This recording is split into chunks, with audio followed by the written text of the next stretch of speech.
Max. I'm going to call the October 18th, 2022 meeting of the White Bear Lake Conservation District Board to order. We have a quorum. We're called to order. So we're on to item 3 on the agenda, which is approval of the agenda. Would anybody like to make any adjustments to tonight's agenda? I would just like to add one thing under number 7, unfinished business, after approved purchase of office laptop, and that would be to approve purchase of Adobe Acrobat license.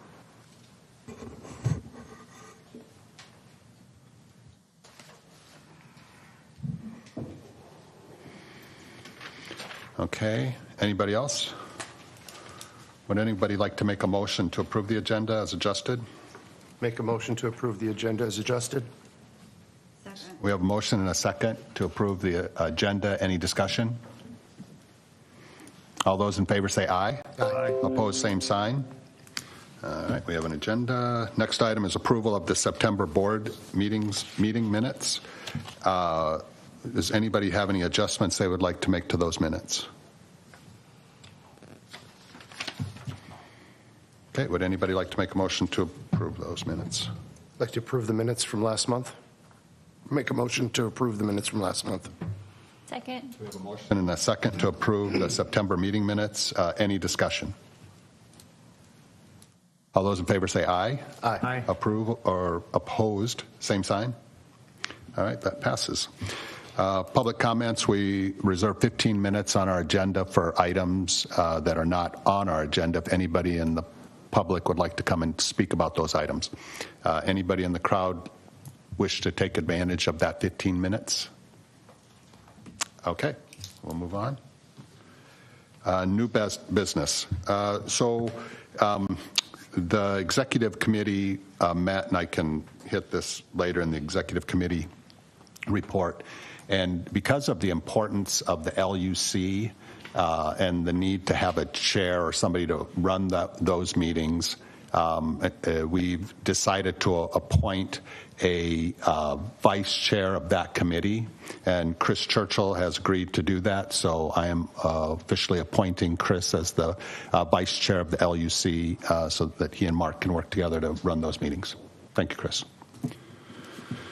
Okay, next is summary of Eurasian water milfoil survey and treatment, and that's Steve. And Mike, would you mind introducing Steve for us? We've had Steve numerous times do our survey. He's more than qualified. The DNR just rubber stamps anything he does. He's also known at Joe Souchere's show at Garage Logic as the Lake Detective. He also holds 6 amateur boxing titles. One of them is international. So you better listen up or box your ears. Anyhow, Dr. Steve McComas, please come forward and tell us about our Eurasian water milfoil and lakeweed survey. Well, thank you for the introduction, Mike, and hello, everybody. It's a pleasure to be here again tonight. I really look forward to being on the lake and also presenting here. Such a gorgeous lake, and usually what we do is as we survey the lake, we're finding that we have a lot of things under control with the framework that's set up, and it's also helpful to have Mike Paranto come out in a boat with us because he knows the lake better than I do. He can say, you better go over here. I think there's some milfoil. I've seen some milfoil here. So we get a very good comprehensive survey. And so as we go to the you get the slides, great. So in this first slide, here's what we do. That black line is the track of the boat, and then the black and the dots are where we sample. So we follow follow about a 5-foot to 12-foot depth, kind of go zigzaggy around the lake, and we look for milfoil. And when we find Eurasian milfoil, we mark it on GPS, and we give it a density rating of a light, moderate, or heavy growth. And then when we get back to the lab, we download the data, and we look at where the dots have ended up. And you can see that when we get a cluster of yellows and reds, which is moderate and heavy growth, we'll circle those up for treatment.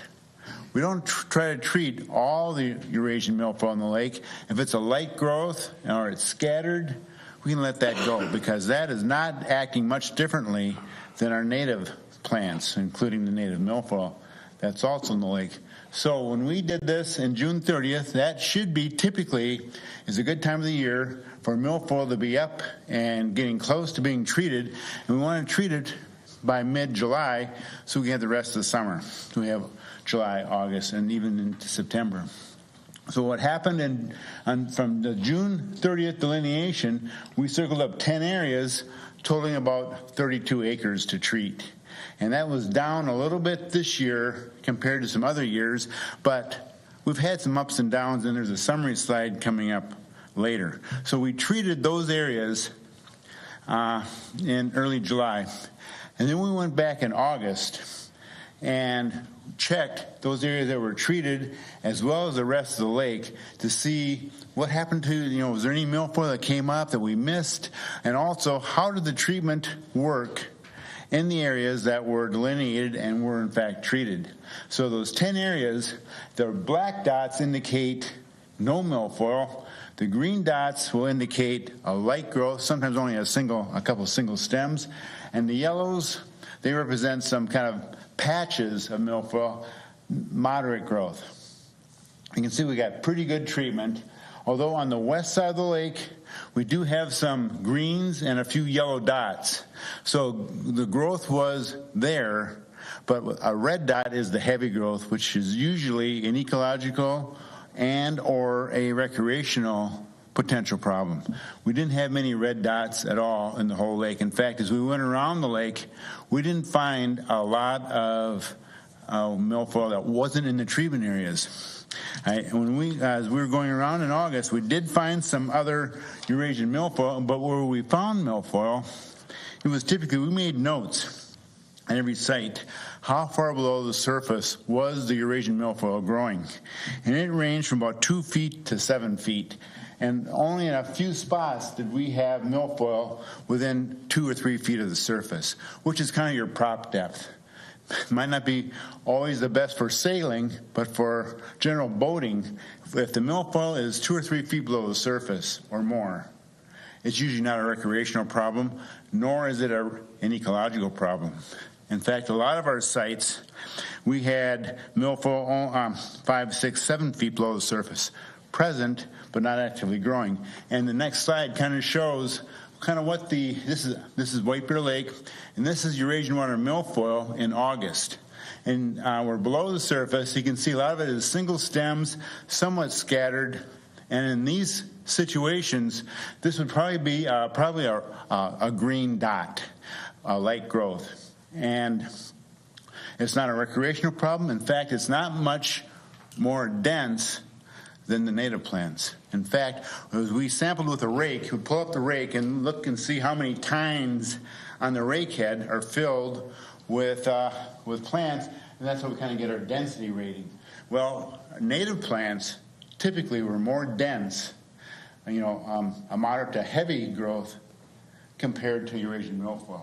So this year, not every year is like that. Every year is a little bit different. But this year, the native plants are actually probably more abundant than Eurasian milfoil. And an example of one of the milfoil strands is on the next slide. In fact, Meredith was out on the boat and went through the whole survey as well. And between her and Mike, we always got very thorough delineation and assessment.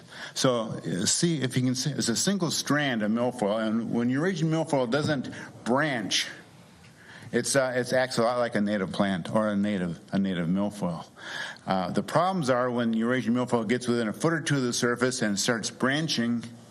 That's when it forms that canopy and kind of a surface mat, and then it's more of a problem.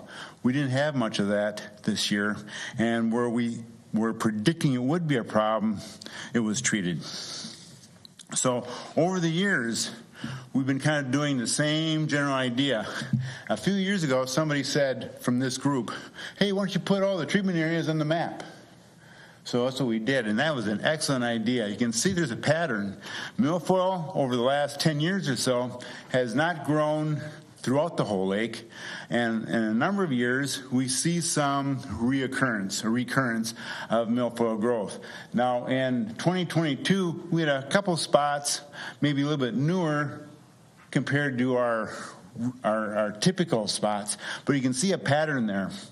And so we always make sure we hit those areas as well, and it varies from year to year. I mean, we've ranged from 100 acres in 2013 down to as low as 12 acres in 2020. So, and it varies from year to year, and that's where we want to check it every year. There's no need to treat milfoil if it's not there, and likewise, if it is there and wasn't there last year, we should probably be thinking about treating it. So that's kind of how we have kind of set that up. And the next slide will show this year's treatment map to the kind of long-term, what we'd call a hotspot map.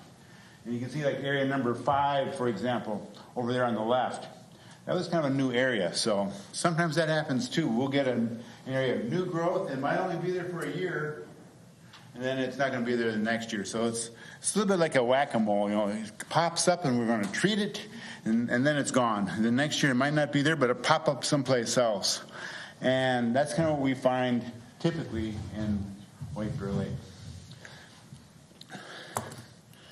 That's been we have a nice long-term record, and we can see some of those trends developing, so that's also very helpful. Well, speaking of long-term, you can see we started way back in the 90s, or the first year we have on the graph when we first came in, 1997, we were treating in 1998, and all of a sudden we treated quite a bit there, but it kind of died back, and then for a span of about 10 years, there was very little Eurasian milfoil. And then all of a sudden we had some low water, more sunlight penetration, boom, we got a big peak and treated a bunch of acres, what was it, 2010 or so. And then since then it's died. It's kind of, you can see we have a declining trend where it's up and down, but the overall trend is a declining trend. So, yeah, 2010, 174 acres. We're kind of going, holy cow, it's taking over the lake. But then, you know, milfoil, lake levels come up just a little bit, made a big difference. And also, it's the nutrients a lot of times in the lake sediments. What happened when the lake was down, sunlight was penetrating deeper, and there were areas in the lake that milfoil hadn't grown before, and so it was full of nutrients, especially nitrogen. Well, it looks like the milfoil took up the nitrogen, and it wasn't being replenished, and that's why we had that peak, and then it hasn't really reached that level since 2010. We've had some ups and downs, and some of that might be kind of like, if I had to compare it to something like an apple crop. In one year you have a big crop of apples, and the next year hardly any apples at all. Milfoil is the same way. One year you have a big milfoil year, next year not. It probably has to do with the sediment nutrients.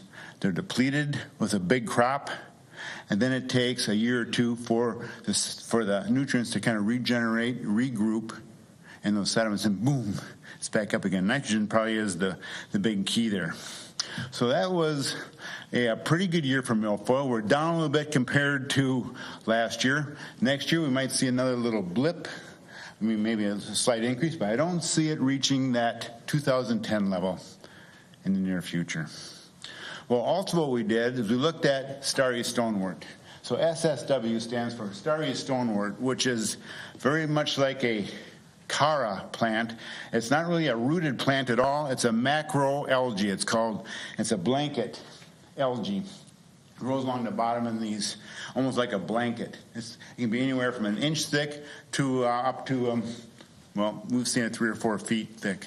And when you're in 5 feet of water, you have a 4-foot mat, you only have a foot of open water. That's a potential problem. We've seen some of that in Lake Coronis, and that's what this map is up here. On the top is Lake Coronis in 2021. It's covering about 800 acres on that 3,000-acre lake. And the picture below is an example of the starry stonewort mat, where you can just cover. You can look down, it's like a meadow, except that it's about 2 or 3 feet thick. It disrupts spawning activities. It's not real good fish habitat, so we really don't want that in White Bear Lake. So we found from other studies that usually starry stonewort comes in at the public access first. We have 21 lakes in Minnesota with starry stonewort, and about 20 of those lakes, they found it first at the public access. So it seems to be coming in with a boat or a trailer. And so we sampled all the public accesses on White Bear for starry stonewort, and we didn't find any. We're a few lakes, and I'm working on a couple of them. If we find starry stonewort early at the public access, and it's less than, sometimes it's a half acre or less even, we treat it, and in fact, sometimes we treat it 2 or 3 times. And we've been able to contain starry stonewort at the public access in a half dozen lakes. So that's good news. I mean, it's like we were working with this Al Gallagher from Clemson. He flew him in, this is at Lake Sylvia, and he was out there, one of the world's experts in starry stonewort. I said, Dr. Rogers, what do you think about this? And we had been treating Lake Sylvia at the public access 3 or 4 times, but seemed to be able to contain it in a year. I said, what's the deal with this plant? He goes, the plant's very tenacious. You get to be more tenacious. And by that he meant if we keep on it and keep it contained, we probably can keep it from spreading throughout the whole lake, unlike milfoil and some of these other native or non-native species. So it's not in White Bear Lake now, as far as we know, but I think it is probably worthwhile to keep checking it. The cost is about $500-600 an acre to treat starry stonewort. And Lake Coronis, unfortunately, although they have 800-900 acres, they're still treating about 100 acres or more once or twice a year. So it's probably a good investment to, one, keep it out of the lake, but if it does get in the lake, let's find it early. And so that's why we were doing some of this checking and searching at the public access. So with that, I think there's a pretty good system in place. We have a good crew, and we have a good system between Mike and others who have all pitched in over the time, and including the support of the board. We've been able to, one, control curly-leaf pondweed, which hasn't been a big factor in White Bear, but we're ready if we do see it. We've been able to kind of manage Eurasian water milfoil. Mike is involved with a few other aquatic non-native species, and we're always on the lookout for starry stonewort as well. So with that, any questions? Anybody have any questions for Steve? Meredith? Thank you so much for being here with us tonight. I have a couple of questions. So White Bear Lake seemed extra weedy this year, mostly native plants. Do you see a reason why that happened this year? Well, we had kind of a couple of things going. One is zebra mussels have cleared up the water to a degree, so we get better light penetration. Also, this year, water levels were down a little bit, which means that we even have better light penetration through the clear water, and that seems to have a big impact on native plants. And some of this, there's a couple of species in particular that really respond. And for example, this water celery, which is kind of a shallow water plant, that really responded to those conditions. And there's some pondweeds. They're called potamogetans, and a couple of those white stem pondweed and some of these potamogetans really responded as well, and including northern water milfoil, the native milfoil, also took off. So it was probably a combination of those things. We have seen an increase in some of these native plant species, the growth, and a few other lakes too. The big lakes. Bald Eagle, we saw some. Big Marine, it occurred. Forest Lake they're down. Their water level was down as well. The zebra mussels, they had some shallow areas, and they had native plant growth right up to the surface. So some of that has to do with the weather pattern, more than anything else. And next year it could be all different.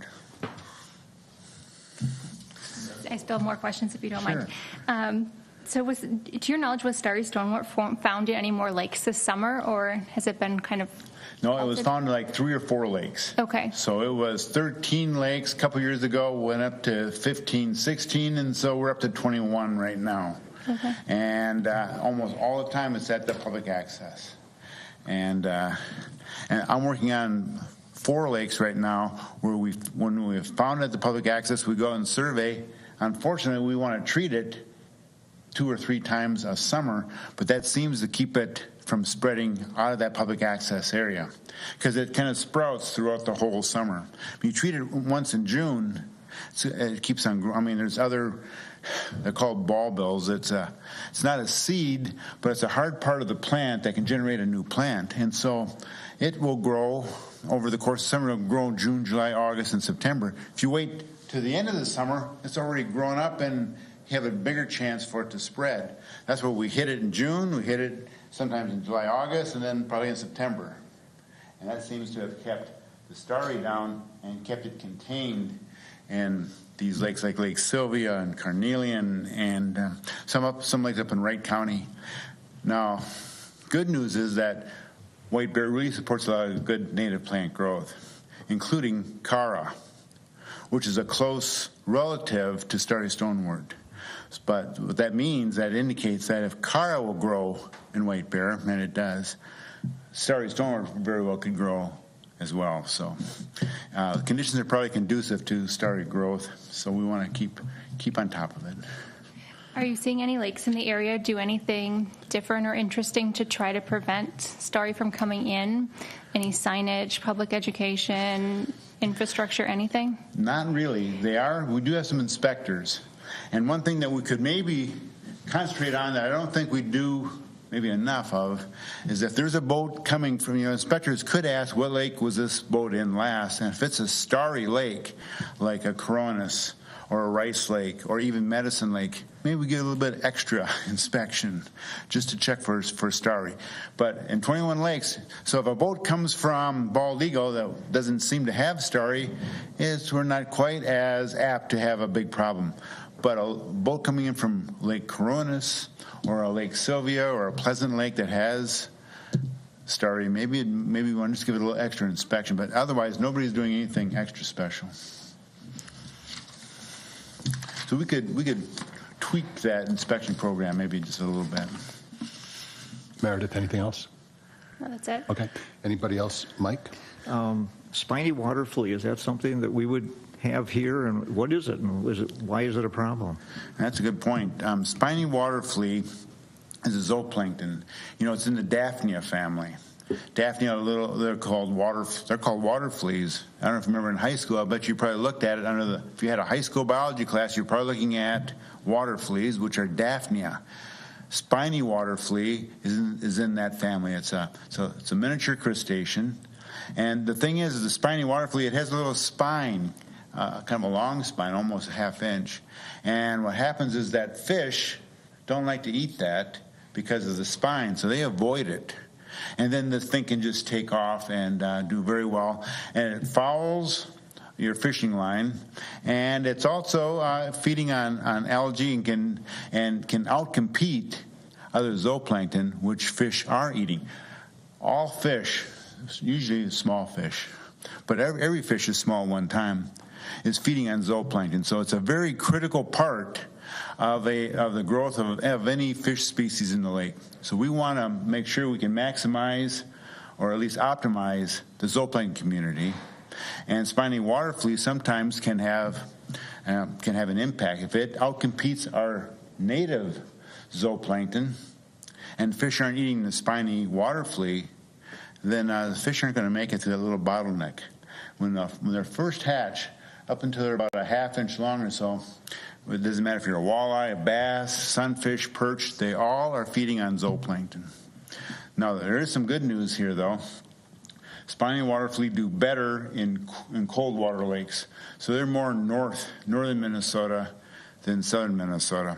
And also what we're finding, like Mother Nature typically does, is that fish are going to find out eventually how to eat those things. And once they do, then it's a food source. So what they do is that spine, apparently they go around behind it and kind of sneak up on it and don't take the spine first.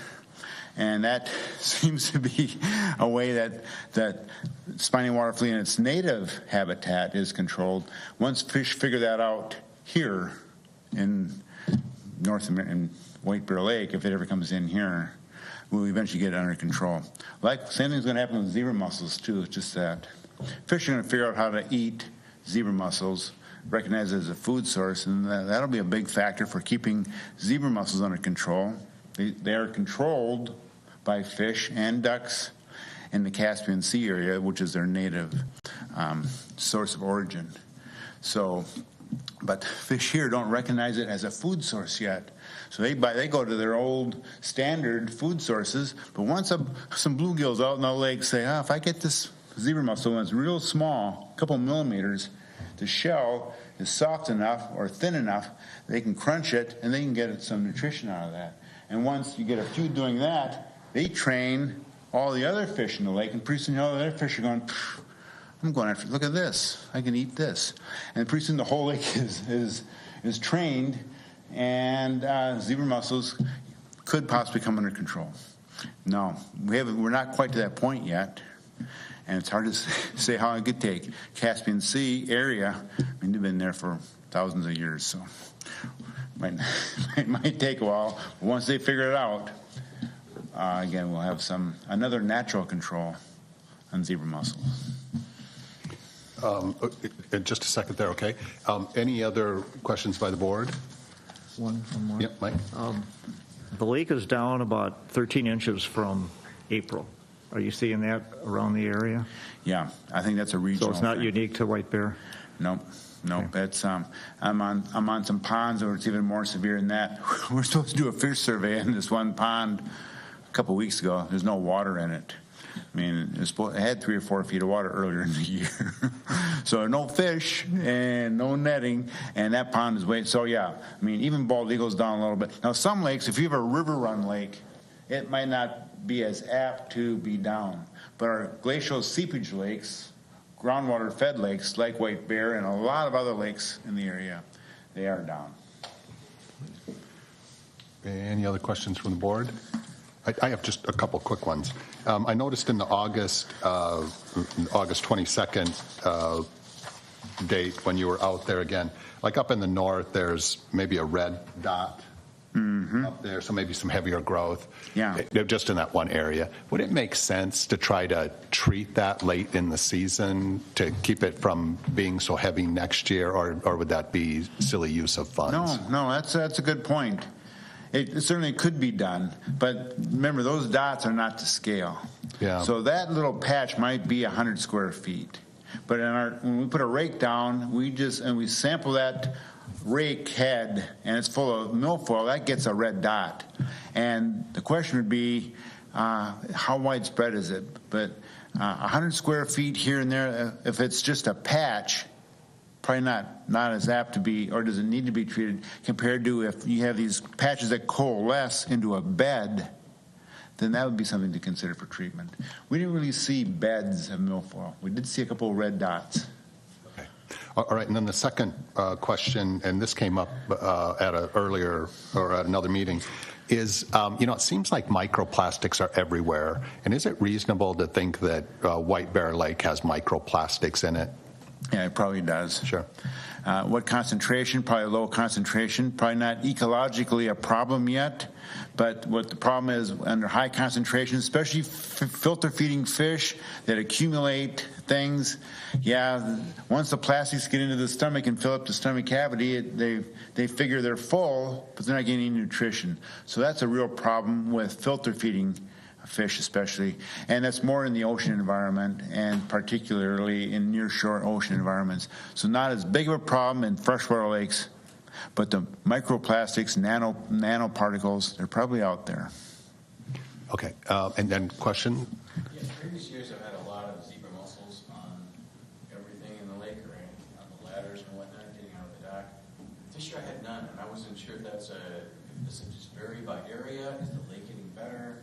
Are the fish finding it now for bait, or is this just a cycle? Isn't that interesting? That's interesting because typically zebra mussels in a moderately fertile lake like White Bear, they start out slow, low densities, and then when we first find them, they're already in the lake, but then they just explode, they go exponential. But then there's so many in such a high density, they're filter feeders. They'll filter a liter of water, a quart or two of water a day. And they can filter the whole volume of the lake in a couple days, these high densities. Well, what they've done is they've taken the good algae, they've filtered it right out. I mean, there's not much left, and they start starving. And so you'll get a zebra mussel population that'll crash because they've run out of food. And you'll see those, first of all, you see them open gapes, and then eventually their visceral threads, they're attached to the structures that they kind of decompose and it falls off. So the zebra mussel population goes like that, explodes, and then there's all of a sudden there's no algae, no food, and they crash or they decline. So but when they decline, there'll be more algae coming back because now there's not as much filtering. And then, so you're going to go through these classic, almost predator-prey cycles where you have some ups and downs. But generally, the peak abundance that you get with the first infestation rush is not repeated. It'll be a lower density with these oscillations.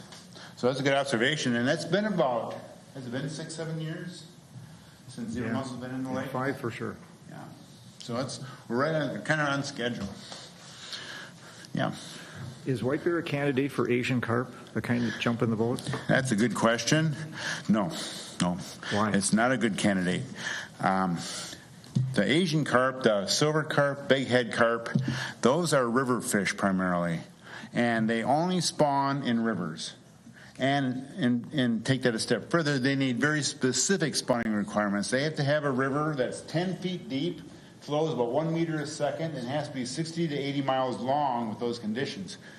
They put out their gametes. The eggs are fertilized in the water, and before those eggs hit the bottom, they have to hatch. Otherwise, the eggs hit the bottom of the sediments, no oxygen, and they die. So you need very specific spawning habitat for these Asian carp to be successful. In fact, they haven't reported any Asian carp ever spawning in freshwater lakes, and that is worldwide, whether it's in Russia, where they're native, or here. But what they have found is there's a few rivers in the United States that are conducive to supporting Asian carp. You have to be somewhat fertile too. So, for example, the Illinois River down in Illinois, that's the poster river. And all the videos you see of the carp jumping into the boats and smacking people, that's the Illinois River, because it's some of the best habitat for carp like that in the world. For example, Mississippi River is too infertile. It doesn't have enough algae and enough food to support that type of a population of Asian carp. And the St. Croix is about the same way. So even if you'll hear about them coming up the Mississippi River, but those are rogue carp. They're not really. They have not produced a spawning generation or a spawning population in the Mississippi or in the St. Croix. I would be a little more concerned probably about the Minnesota River, which does have those characteristics and is somewhat fertile. That's a river that probably could support Asian carp. But lakes, especially White Bear Lake, because it's spring fed, we don't have a stream or a river coming into it. So we're pretty well protected from an Asian carp condition. I'm sorry. I hope I didn't. I just can't answer a question shortly. I'm sorry. Okay, so any other questions from the board? Any questions out there for Steve? Okay. Well, I'll say, certainly you're so full of knowledge. I appreciate that. Thank you for coming out and taking care of our lake and helping us with that. I really appreciate the work you do for us. Thank you very much. It's a pleasure, and I appreciate the opportunity. Thanks, Steve. Okay. All right. Moving on. Unfinished business, lake management plan. Alan, will you just talk about that for a moment, please? Bring us up to date. Sure, Chair and Board. There was some concern based on the tail end, shall we say, of our operating statute that suggested that perhaps the Conservation District should have its own plan for the lake. And in talking with the DNR representative, Dan Scollin, he politely pointed out that it's a directive that's actually made to the local soil and water folks, not necessarily directed at the board. And so I did ask if there was a management plan for White Bear Lake, thinking that if there was, we could use it. And if we didn't need it, then at least it'd be something interesting to share with the board. And they don't have one. And so it's catch as catch can. And so between the DNR and this body, this is the management plan. And so I think the last study we did as far as usage and whatnot, was that in 2007? 5? I think 5. Okay. So it's been a while since the board's actually done one. And so 15, 17 years later, I'm not sure if it would be worth updating. But it would be interesting to see if any of the advice from 2005 has changed 17 years later. I don't think that we ended up adopting much, if anything, from that. We received it, but I don't think we did much with it. And so I guess if the board was interested, it'd be a good time to maybe update it and see what happened. But we don't have to do one as a matter of state law, which is what the concern was at the time. Okay, that sounds good. Any questions for Alan on that topic? Okay, thanks, Alan. All right. Next item is permanent docks. And Mark, do you want to bring us up to speed on this one? Are you speaking to any specifically or just? Just in general. Permanent docks, looking back, they're on the application. If you want to have a permanent dock, it's $5,000 to apply, and it's $1,000 a year to keep it. Currently, there is one permanent dock over by Optimus Beach, which we sent letters to, that has to be removed by ISID because they don't have a permit. And the rest of them are Lyons Park and VFW, and because those are open to the public, we waive the $1,000 fee every year. And I can't imagine, as was brought out in one of our meetings earlier this week by Mike, that to really just put the big posts in, it's never going to work. The ice is always going to heave them out eventually. The only really way to have the permanent docks is to put in caissons down into the bed and concrete and steel encasement. And I found out another fun fact. The reason that they paint the steel around it black is so that in the winter it heats up and it keeps a barrier of water in between the pillars and the ice. So, okay.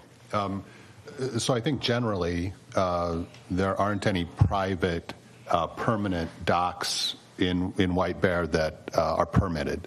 And I think that's the net. All right. And Mike?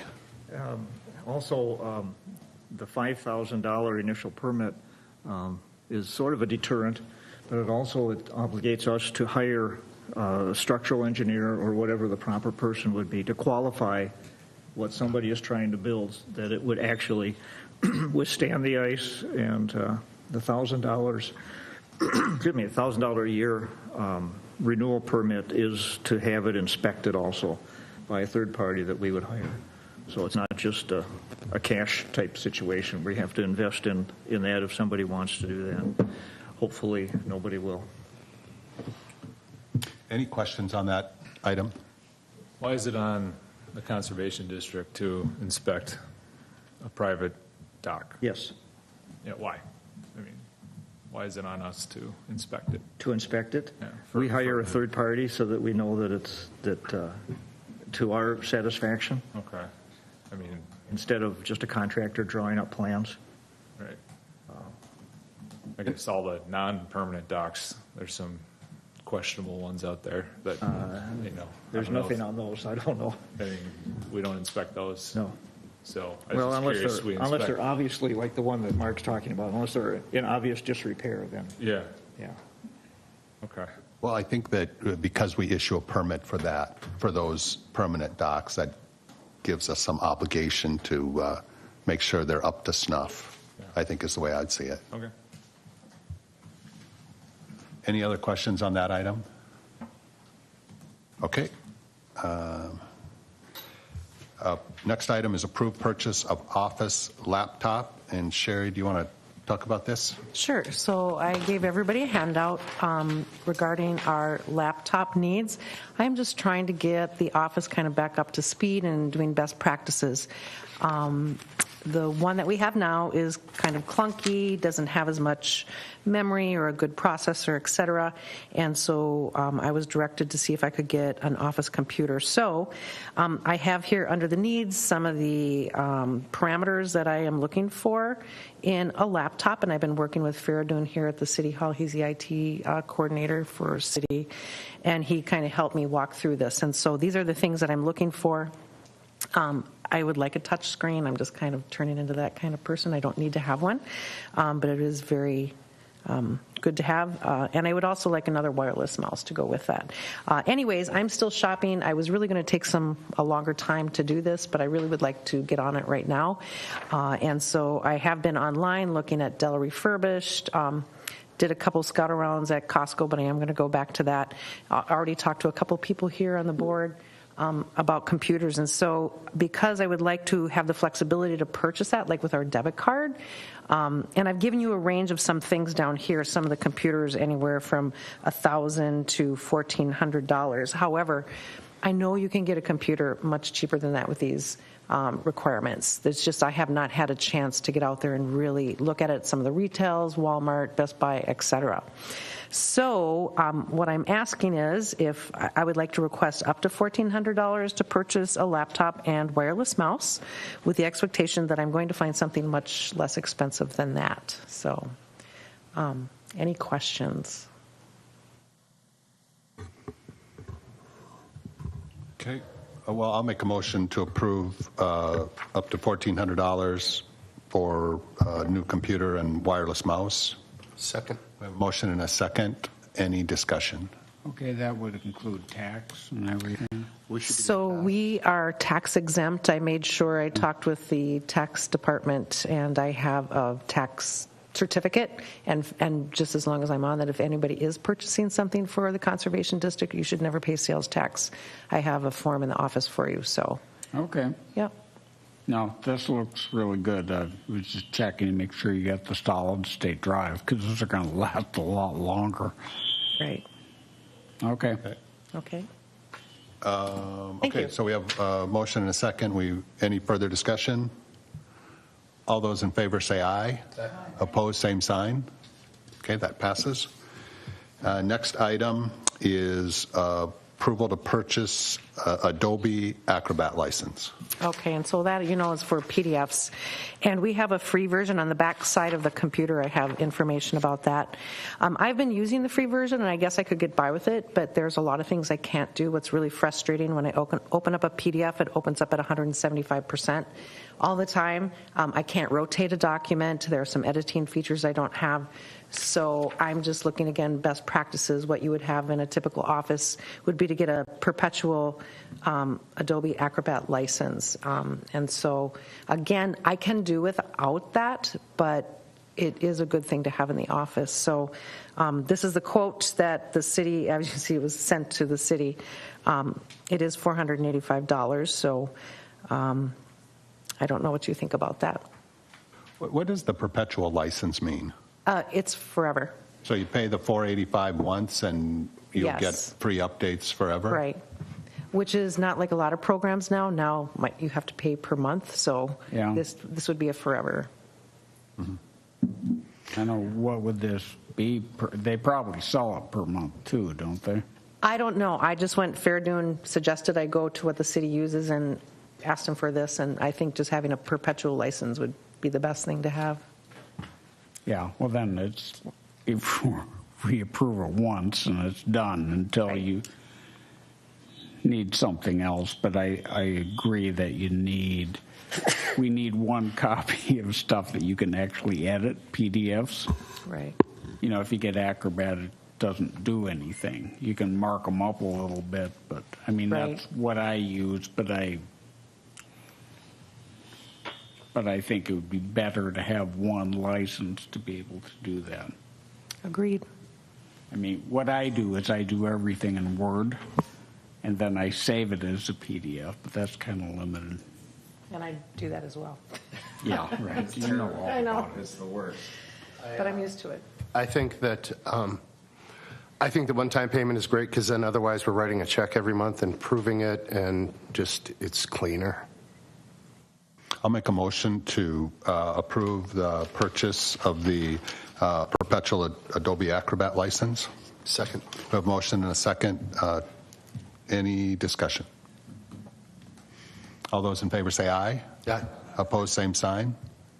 Okay, that passes. Thank you very much. Thank you for digging into those items, Sherry.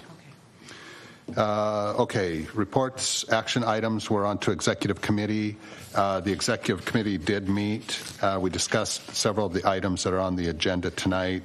For example, the permanent docks, the LUC vice chair, the lake management plan, and then the USGS study funds, which shows up later. So I think all those items are covered in individual items on the agenda tonight. Any questions on that? Okay. Lake Quality Committee, Mike? Lake level right now today is 922.59. 922.59. Last month it was 923.01. From April, when ice out, the lake has gone down about 13 and a half inches, which is apparently, well, we're in a drought system, and Steve McComas talked about it. Other lakes are down also. So there we are. We're not unusual, I guess is what I'm saying. Lake temperature, the water temperature today is 47 degrees. Last month, the lake temperature was 70 degrees, so that's a huge drop. Last year, in October, at our meeting, the lake temperature was 60 degrees. So 47 is cold. So I think maybe we might have an early freeze, chance to get your skates sharpened early and be ready. And Phragmites treatment, the Phragmites was treated September 28th, and we hope that it'll be a good treatment. We'll find out in the spring when it looks all dead and brown, and hopefully it won't come back, and we'll take care of it. So that's pretty much it for me. Any questions for Mike? How many acres did you end up treating, the Phragmites? How many acres did you end up treating? We treated 27,000 square feet, which is a little bit less, about a half acre. But it's little patches here and there, 100, 10 feet here, 20 feet there. Mm-hmm. And lake management, I'll say it now, lake management bid on 9,700 square feet for $900 and some dollars, $909. And they went out and treated the whole 27, and they just billed us for the 900 and something. So, and I sent him an email and said, did it go good? How much did you treat and all this kind of stuff? And he said, we bid, what we bid is fine. I guess it's okay. I mean, I'd asked for the board for more money and everything. I figured it'd be 3 times that, but it's not, so. What herbicide did they use this year? Do you know? I don't know. I didn't bring that file with me. It's a big long name. It's be on the bill. I probably couldn't pronounce it anyhow. So. Oh no, sorry, it doesn't have it on the license. I can email it to you. Anybody else that wants it, I can have it. Any other questions for Mike? Okay, we'll move on to the Lake Utilization Committee. Mark? All right, Chair and boards, it was a pretty quick, almost everything came in without change from last year. These are all mostly dock associations and then the ski course. The first one is Derek Sky, and that's over off of Highway 96. The application was complete and no change from last year, no complaints on the dock. The LUC approved it, and I so move. Second. We have a motion and a second to approve. Any discussion? All those in favor say aye. Aye. Opposed, same sign. Yeah, that passes. Next one is the Manitou Island Association. That's the beach they call Snapping Turtle Bay, and they want to put out their swim ropes for their homeowners association beach. 50 by 50, same as last year.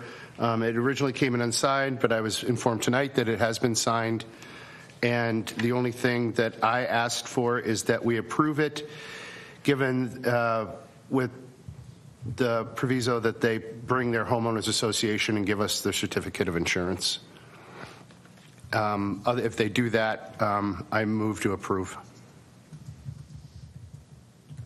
Second.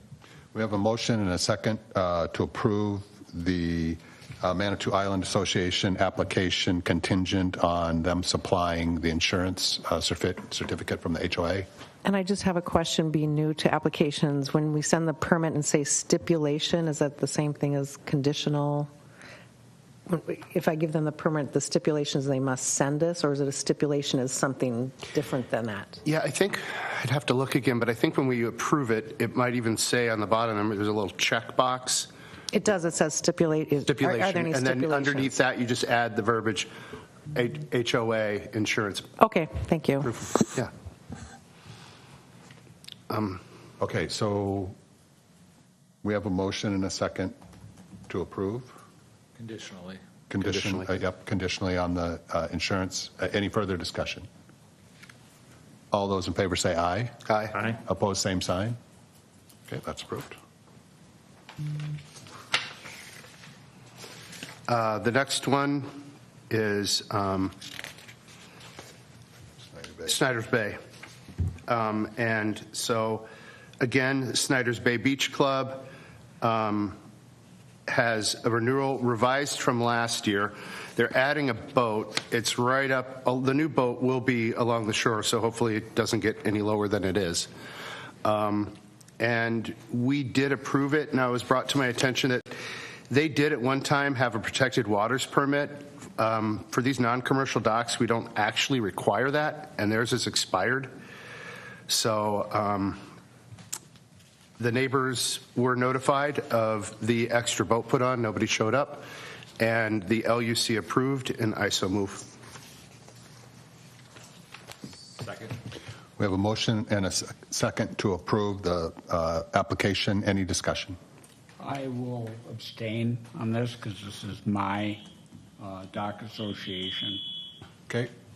Any additional discussion? Okay, all those in favor say aye. Aye. Aye. Opposed, same sign. Passes. The next one, Shadowgate condominiums. Renewal identical to last year. No complaints rendered against their dock or operations.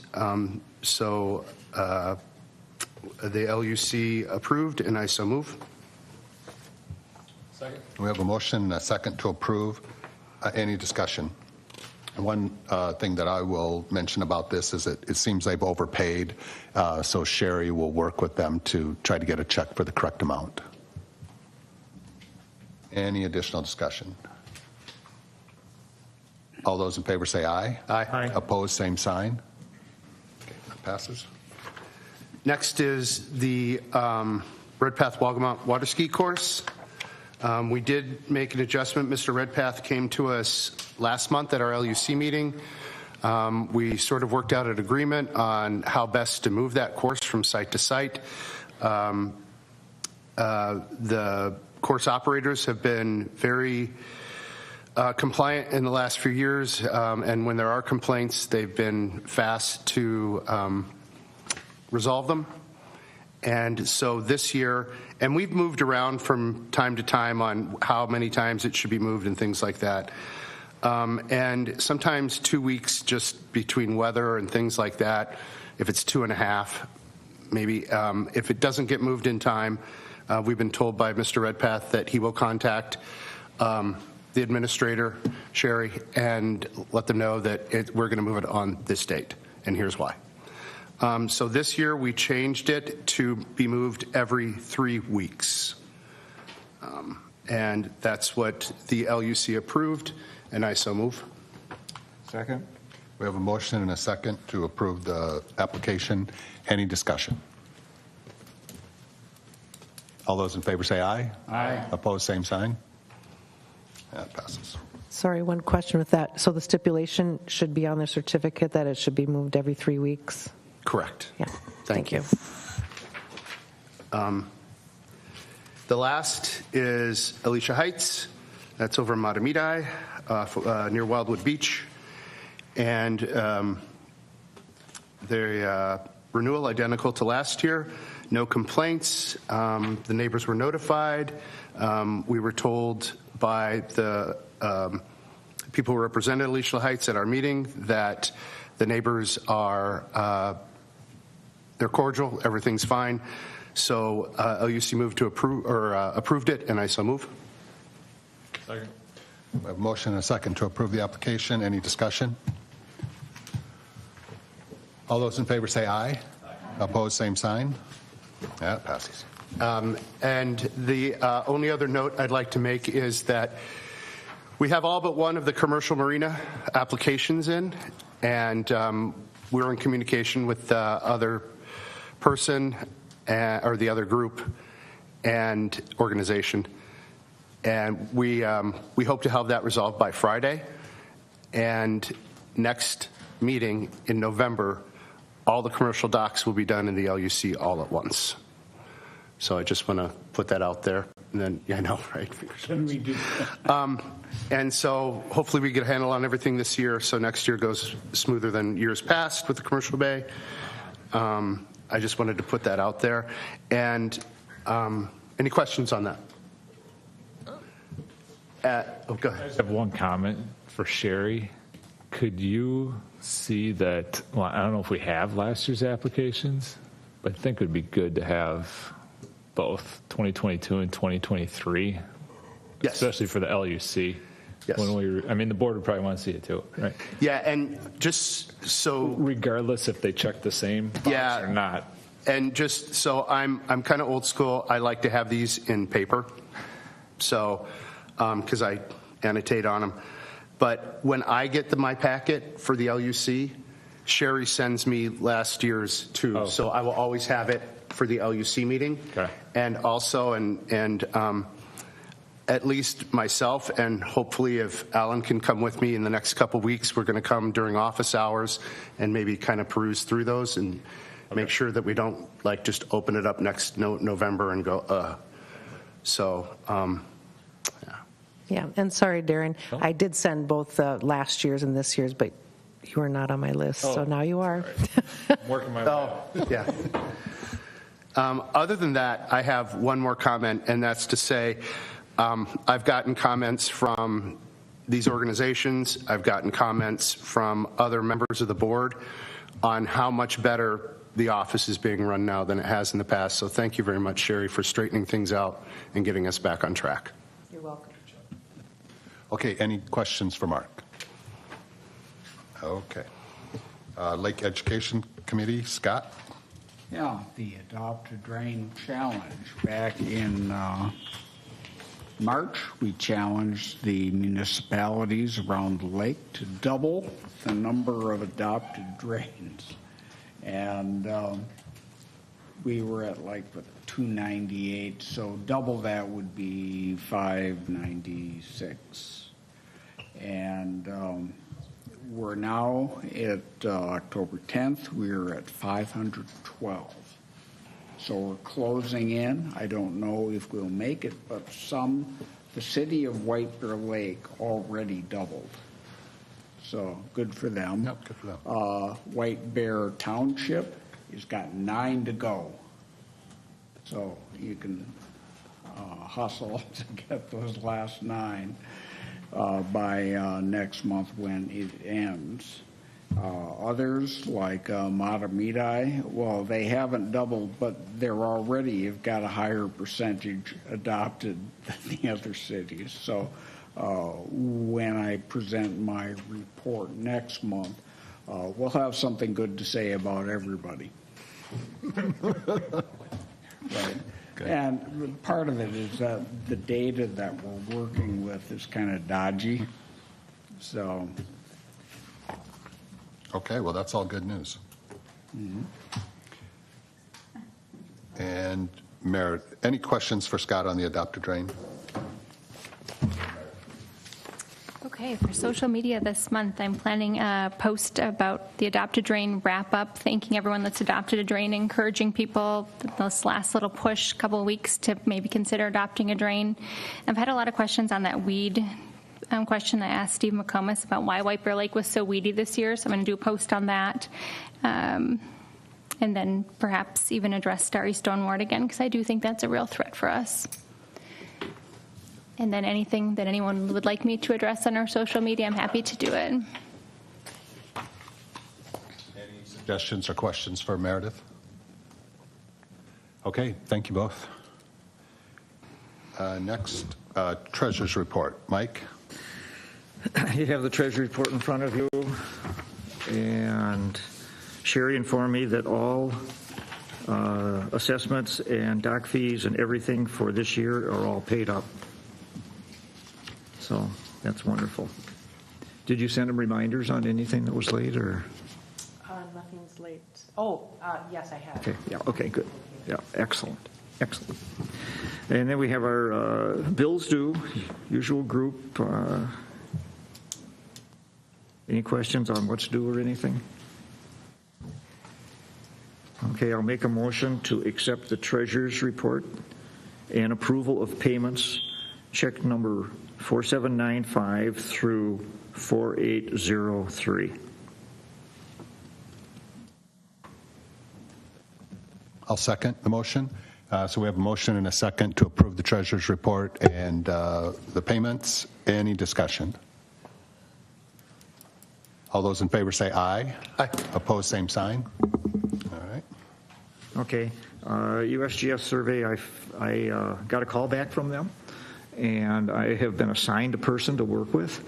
And the first thing she said was, well, usually when people have extra money, they just donate it to us.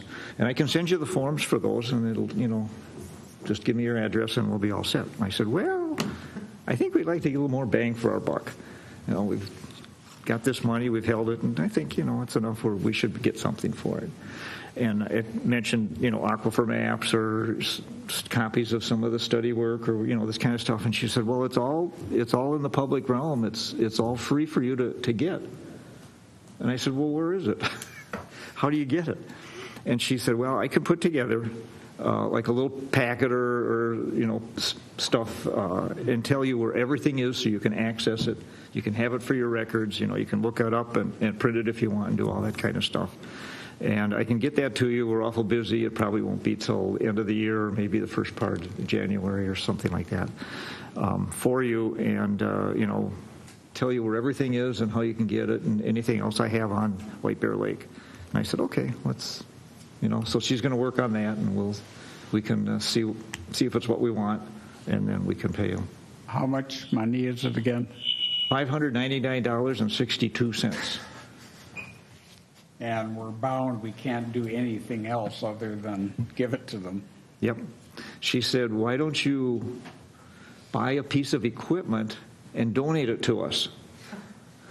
I said, well, that's not what we're talking about. Well, then that's when she said, well, usually people just donate the residue. They just donate it to us. And I said, no, we need to get something for this. We've sat on it long enough. So, any questions? Yeah, thanks. Meredith has a question. What if we found a way to get that up on our website and easily accessible to people? What if that cost us $500? I don't know, would it? Wouldn't cost us anything to put it on our website. Or would it? You don't think it's probably a lot of information? Yeah. I think it would cost, because nothing's free, but the rules are we can only write the check to Oh, okay. USGS. USGS, yeah. Yeah, it has to be for lake level study, which is what they'll provide. So hopefully we'll get a very informative little package or something that'll tell us where everything is, and then we can access it, and we can put that up on the website. Okay, any other questions for Mike? Okay, thanks, Mike. Board, council report. Alan? Thank you, Chair and Board, and way to go to run a tough ship and insist government really take care of us. I think last month I mentioned that we were going live with our ORI from FBI, and so that process is now complete. We did have one lingering case from a couple years back, and so between working with the Attorney General's office, who had the companion case, and obviously yours truly, we did resolve that case. So no harm, no foul, even though we had to wait a couple of years to resolve that one. I did talk to Mike Tumbago, who's our sergeant, who's in charge of Water Patrol for Ramsey County, and everything's going about as smoothly as you could expect on the lake. Obviously, he noted that it was down. That hasn't kept the fishermen from biting, as it were. So it was a very busy month checking fishing licenses and that sort of thing. And they will have the year summary of citations and warnings next month. So either he'll show up to present it, or I'll just send it out with, well, Sherry will send it out, but I'll get it to Sherry, and it'll be in the packet for next month. I'd stand for questions. Any questions for Alan? Thank you. Okay, thank you, Alan. Announcements. I don't have any announcements. Does anybody have any announcements they would like to share? I would just like to say that next month, right, is our last board meeting of 2022, and it's going to be on Tuesday, November 15th, just to get that in the minutes. And then the LUC will meet with about the commercial operator license at 6, and that's it. Okay. All right, thank you. So would anybody like to make a motion to adjourn? I motion to adjourn. We have a motion and a second to adjourn. Any discussion? All those in favor say aye. Aye. Opposed, same sign. Okay, it passes. We're adjourned. Thank you all for coming out.